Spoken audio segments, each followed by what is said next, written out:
सा मार्ग?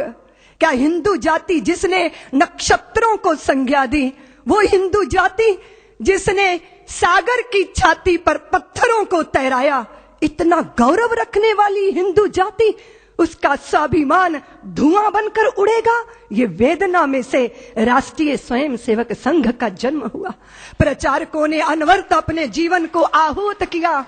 एक प्रश्न पैदा हुआ कि जिस हिंदू ने नभ में जाकर नक्षत्रों को दी है संज्ञा, जिसने हिमगिर का वक्ष चीर भू को दी है पावन गंगा, जिसने सागर की छाती पर पाषाणों को तैराया है, हर वर्तमान की पीड़ा को हर जिसने इतिहास बनाया है, जिसके आर्यों ने घोष किया कृणवंतो विश्वमार्यम का, जिसका गौरव कम कर न सकी रावण की स्वर्णमयी लंका, जिसके यज्ञों का एक हव्य 100 पुत्रों का जनक रहा, जिसके आंगन में भयाक्रांत धनपति बरसाता कनक रहा, जिसके पावन बलिष्ठ तन की रचना तन दे दधीची ने की, राघव ने बन बन भटक भटक जिस तन में प्राण प्रतिष्ठा की, जौहर कुंडों में कूद कूद सतियों ने जिसे दिया सत्व, गुरुओं गुरुपुत्रों ने जिसमें चिरबलिदानी भर दिया तत्व, और शाश्वत हिंदू जीवन क्या स्मरणीय मात्र रह जाएगा?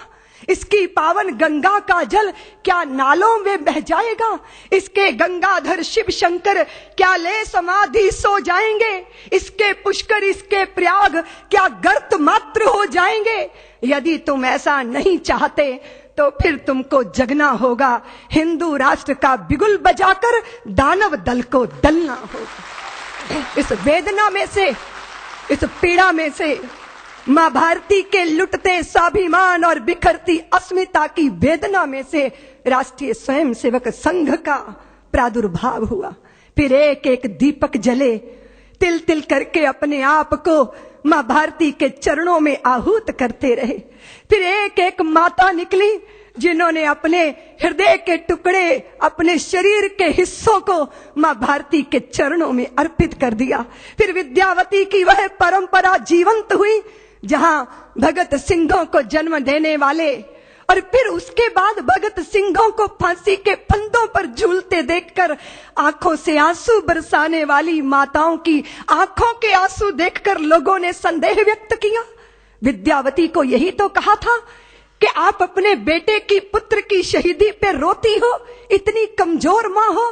तो विद्यावती ने कहा, मैं अपने पुत्र की शहीदी पे नहीं रो रही, अपनी कोख पे रो रही हूं। कदाचित मेरी कोख ने एक और भगत सिंह को जन्म दिया होता तो मैं उसको भी देश के चरणों में अर्पित कर देती। फिर देश के अंदर तांता शुरू हुआ। माताओं ने अपने हृदय के पुष्प मां भारती के चरणों में अर्पित करना प्रारंभ किया। और प्रचारक जीवन को अपना के व्यक्तिगत परिवार कुछ नहीं, परिवार सारा राष्ट्र परिवार है। अगर अपने भी साथ छोड़ देंगे तो चिंता मत करना, देश तुम्हारा परिवार है, तुम्हारा कुटुंब है। ये भावना और ये उत्कट भावना प्रचारक के जीवन का संबल बनती